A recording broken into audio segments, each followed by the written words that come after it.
Have you noticed that certain guns are starting to vanish from shelves again? If you've walked into a gun shop lately, maybe you saw bare wall hooks, long lines, or one box per customer signs over the ammo bins. Sound familiar? That's because fear-based buying is making a comeback. But unlike past surges, this wave is more focused. It's not a blind panic across the board, it's calculated, targeted, and driven by a deeper sense of urgency. We saw a similar rush back in 2020, when the pandemic, riots, and political chaos made Americans realize just how fragile normal could be. But this time, something different is driving people to stock up. So what's sparking this renewed rush for firearms and ammunition? And what does it mean for the gun industry, your local dealers, and the future of firearm ownership in the United States? That's what I'm breaking down today. We're going to take a close look at how gun sales have surged and dipped over the past few years, what's behind this new round of strategic stockpiling, and which calibers and platforms are vanishing fastest. Whether you're a long-time gun owner, a newcomer, or just trying to make sense of the market, stay with me. By the end of this video, you'll have a clear sense of what's really going on.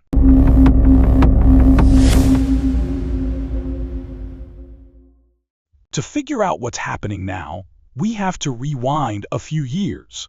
Before 2020, the gun market was actually shrinking. Sales slumped under the Trump administration, which the industry often called the Trump slump. With fewer folks worried about gun control, fewer were buying. A lot of manufacturers struggled just to stay afloat. Then came the pandemic. In early 2020, fear kicked into high gear. First, it was empty shelves at the grocery store. Then the same thing hit the gun shops' lines around the block, sold-out cases, and a historic spike in purchases. And it didn't stop there. After the unrest in May 20 and the collapse of public trust in law enforcement, people started taking security into their own hands. By the year's end, nearly 40 million background checks had been processed, and around 21 million firearms were sold. What's wild is that nearly 40% of those sales were to first-time buyers. But like every boom, the bubble had to ease. By 2023, demand had cooled, though it never dropped back to pre-pandemic levels. Instead, the market found a new normal, hovering around 20 to 30% higher than it was in 2019. For a while, things seemed stable. But now, the numbers are jumping again, not everywhere, but in certain areas and categories. This isn't the same blind rush we saw before. It's selective and intentional. Folks aren't just buying because it's available, they're buying because they feel like time is running out. So how do we know this isn't just a fluke? Well, let's talk numbers. FBI background check data from late 2023 shows a sharp uptick. In October alone, checks rose by over 7% compared to September. That's almost quadruple the usual monthly change. And this isn't happening evenly across the map. Some places like Washington State, which saw their slowest gun sales in over a decade, are now reporting packed counters and lines at the register. Southern border states are seeing it too. One dealer in Texas told me, "We've seen waves since 2020, but this is something else." Folks are walking and asking for specific models by name. This spike isn't limited to physical stores either. Over the last 3 months, online searches for terms like best home defense gun and upcoming ammo shortage have jumped over 40%. Ammo vendors are reporting volume that mirrors the early days of the pandemic. But the part that really stands out, the type of customer has changed. More shops are seeing people who've never owned a gun before. They're not into collecting. They're not range regulars. They walk in saying, "I never thought I'd need a firearm, but I do now." That marks a serious cultural shift. This isn't about politics or collectors flooding the market. This is everyday Americans deciding that protecting their homes is no longer optional. That tells me this trend has staying power. Now that we know fear-based buying is picking up again, the big question is, why now? The pandemic is over. The streets are calm. It's not an election year. So why are people gearing up like we're on the edge of something big? The truth is, there's no single reason. It's a combination of factors coming together to create a perfect storm. If there's one thing that consistently spikes firearm sales, it's the threat of new regulation. Even if Washington isn't pushing sweeping federal bans at the moment, the action at the state level is heating up fast. States like Illinois, Colorado, and Washington are all rolling out tighter restrictions on guns and accessories. And when that happens, people move fast. They rush to pick up whatever they think could be banned next. We've seen it happen with AR pattern rifles, with pistol braces, and now it's spreading to standard capacity magazines, home defense shotguns, and compact handguns. And then there's Project 2025, a highly controversial political roadmap that's stirring up serious concerns. The White House might not be endorsing it outright, but even hearing rumors of sweeping Second Amendment changes sends buyers into action, either to prepare for a potential ban or because they believe the current leadership is about to flip the script on gun rights. Let's talk about what might be the biggest driver behind this entire surge. People simply do not feel secure anymore. Recent polling shows that nearly 88% of Americans are concerned about crime rates going up. And close to half of all current gun owners admit they're carrying their firearms more frequently than they used to. This is not just some kind of overreaction. Violent incidents have been rising in major metro areas. Between home break-ins, carjackings, and random street violence, a lot of folks are rethinking how vulnerable they really are. I've spoken to a number of gun shop operators lately, and the message is consistent. People aren't buying just for target shooting or weekend plinking anymore. They're purchasing because they truly believe they may have to use that firearm in a real-world defensive situation. That's a huge psychological shift from where we were even 5 years ago. There's another layer here that a lot of people miss. It's about confidence, or rather, the lack of it, in government and law enforcement agencies. A study from Cambridge University recently found that new firearm owners are far more likely to mistrust official institutions and embrace the mindset of self-reliance. This isn't about being part of some militia or survivalist group. It's about regular folks deciding they can't afford to count on anyone else when it comes to their safety. We saw this mindset take root during the chaos of 2020. Sure, it started with the pandemic, but it evolved into something more when public order began to break down. That same sentiment is back in a big way today. When people feel like there's no cavalry coming, they take matters into their own hands, and for many, that starts with buying a gun. So that brings us to a critical question. What exactly are people buying this time around? It's not a free-for-all like we saw in previous runs. Buyers today are much more focused. The most in-demand handguns right now are compact semi-automatics, chambered in 9mm. Firearms like the Glock 19, the Sig Sauer P365, and the Smith & Wesson M and P9M 2.0 are disappearing from gun store shelves almost as fast as they arrive. And that makes total sense. These pistols are ideal for concealed carry, are typically compliant with most state laws, and they strike a great balance between capacity, reliability, and ease of use. A number of shop owners I've interviewed said that when these models arrive, they're gone in a matter of hours, sometimes even less. There's also been a strong uptick in interest around defensive shotguns, especially tactical models suited for home protection. Classics like the Mossberg 590, the Remington 870, and the Benelli M4 are being snatched up quickly. These scatterguns offer formidable stopping power, intuitive operation, and they're perceived by many buyers as the best tool to defend their home. What it's telling is that even folks who already own a handgun are coming back to add a shotgun to their defensive lineup. That shows me this isn't just another round of fear-fueled buying, it's strategic decision-making. Modern sporting rifles are also back in focus. AR-15 style platforms and even A-pattern rifles are getting renewed interest, particularly in regions where new legislation is being proposed.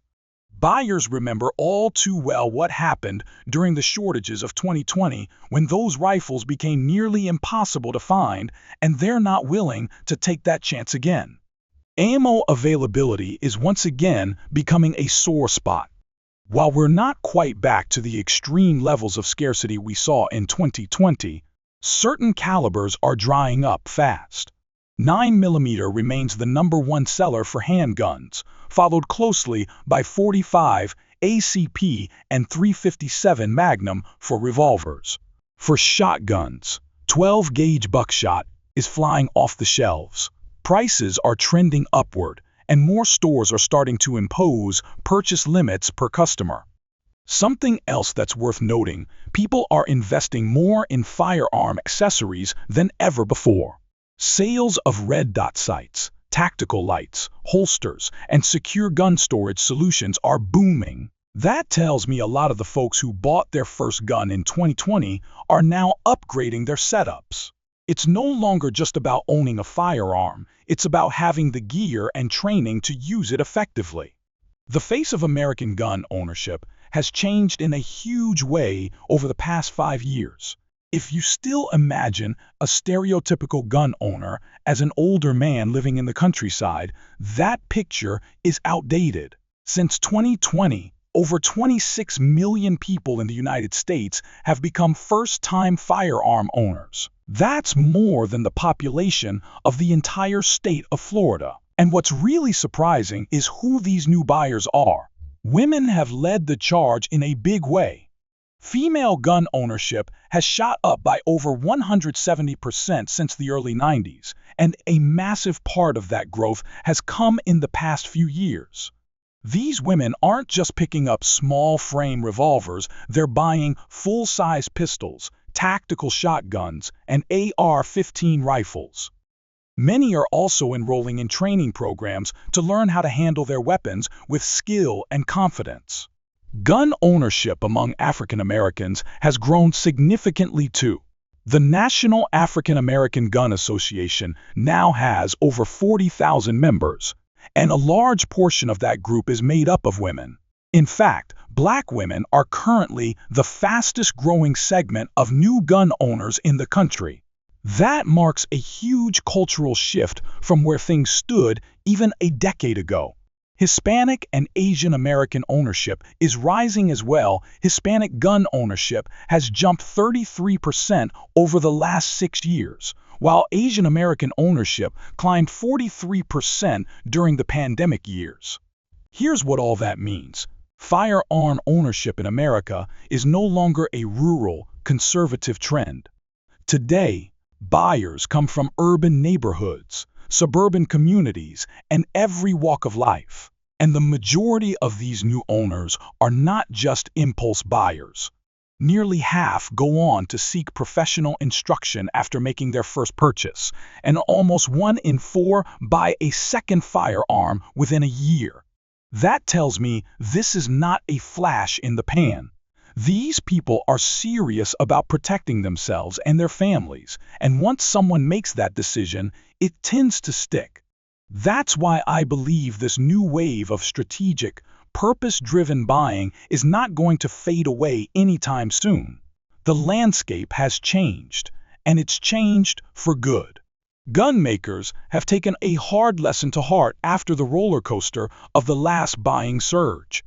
Back in 2020, manufacturers scrambled to boost output to meet the sudden spike in demand.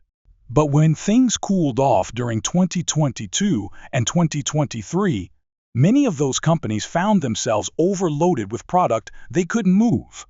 This time around, they're being much more measured. Instead of cranking out everything under the sun, they're sticking to the firearms that continue to sell reliably compact 9mm pistols, defensive shotguns built for the home, and select AR-15 rifles.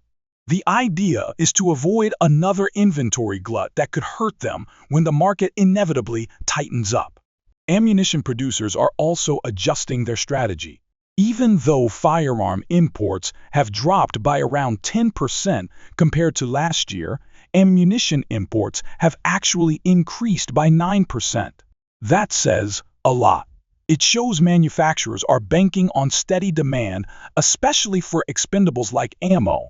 The numbers hint at a market shift. People may not be buying as many new guns, but they are investing in training, practice, and upgrading what they already own.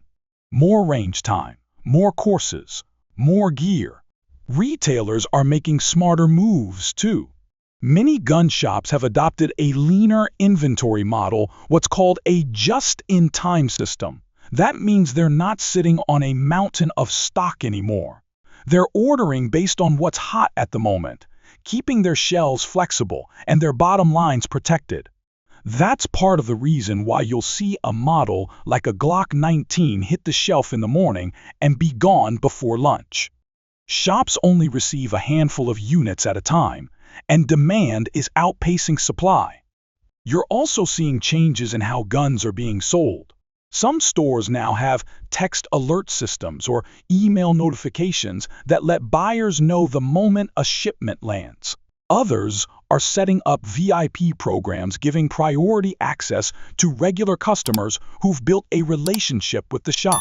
It's a delicate balance. Retailers and manufacturers are walking a tightrope. They can't afford to flood the shelves and tank the market again, but they also don't want to miss out on eager buyers ready to spend. That careful management tells me something important. This is not just another temporary buying craze. The entire industry from top to bottom is recalibrating for a longer-term surge in demand. That leads us to the big question: is this a short burst, or are we in the middle of a permanent transformation in the American gun market? Truth is, even the experts are split. One camp argues that the market is nearing saturation. After all, tens of millions of firearms were sold between 20 and 2023. That's a huge wave of new owners. Some believe there just isn't enough room left for explosive growth. But others take a different view. Research from Cambridge University shows that once someone buys their first firearm, the odds go up dramatically that they'll purchase more over time. And it's not just about buying extra guns, it's about getting better. More training, more range time, better holsters, optics, and safes. That kind of long-term engagement points to a different kind of growth, one that's deeper rather than broader. Then there's the political factor. Traditionally, gun sales slow down under Republican leadership and spike when Democrats are in power, driven by concerns over potential restrictions. But right now, that pattern is starting to break. Even with mixed leadership at the federal level, gun sales remain high. That's largely due to state-level efforts to pass tighter laws, which can drive local buying frenzies. All it takes is one high-profile crime or policy proposal, and the sales floodgates open again. We can't ignore the economic pressure either. Historically, when financial uncertainty increases, whether it's inflation, layoffs, or a volatile stock market, defensive firearm buying tends to rise. People want tangible security. In times of instability, a well-made firearm becomes more than just a tool, it becomes a form of insurance. Here's my take. This is not just a flash in the pan. We are witnessing a deeper cultural shift. More Americans than ever before now view firearm ownership as essential, not optional. The industry sees it, retailers see it, and gun owners certainly feel it. So if you're watching this and wondering, should I be buying now or should I wait it out? The answer is going to depend on your circumstances. But let me be clear, this is not the time for panic buying. This is the time for smart planning. If you're considering a firearm purchase, don't grab whatever happens to be left on the shelf. Make a deliberate choice. Look for reliability, simplicity, and practicality. Compact 9mm pistols are still the top recommendation for everyday carry and personal defense. If your main concern is home protection, then a pump-action 12-gauge shotgun like the Mossberg 590 or Remington 870 makes a lot of sense. And if you live in a state that's floating new restrictions, now may be your last best chance to pick up that AR-15 before it gets harder or impossible to do so legally. Here's one common mistake I've seen over and over again. People drop a bunch of money on a gun and then skip the training. Let me tell you, owning a gun doesn't automatically make you safer. Knowing how to use it under pressure, in a stressful situation, that's what matters. A defensive handgun class will do more for your personal safety than a second or third firearm ever could. Get yourself into a local course. Learn how to draw, move, shoot, and make decisions under stress. That's how you build confidence and capability. You should also be thinking about storage. If you're adding firearms to your household, that means developing a solid security plan. That does not mean locking everything up so tightly you can't access it when you need it. It means getting fast access safes for your carry pistol, securing long guns properly, and being extra cautious if you've got kids in the home. Responsible gun ownership means making sure your weapons don't end up in the wrong hands. This is also the time to build your support network. If you're new to gun ownership, connect with experienced folks. Join a local range or shooting league. Tap into the growing Second Amendment community in your area. Learning from others accelerates your growth and helps you avoid common pitfalls. You don't have to do it alone. There's a reason all of this is happening right now. People see the world shifting, and they're responding the only way they know how, by getting prepared. Not out of fear, but out of foresight. And the people who are going to be ready for what's next are the ones who take that responsibility seriously. So what's the bottom line here? Yes, fear buying is back, but it's evolved. This time, it's not just about grabbing what's available in a panic. People are being thoughtful. They're buying with purpose. 9mm pistols, tactical shotguns, AR-15 rifles. The shelves are emptying fast. Ammunition is becoming scarce again. But the biggest change? Gun ownership no longer looks like it used to. It's not just middle-aged men in rural counties. Women are leading the charge. Minority communities are arming up.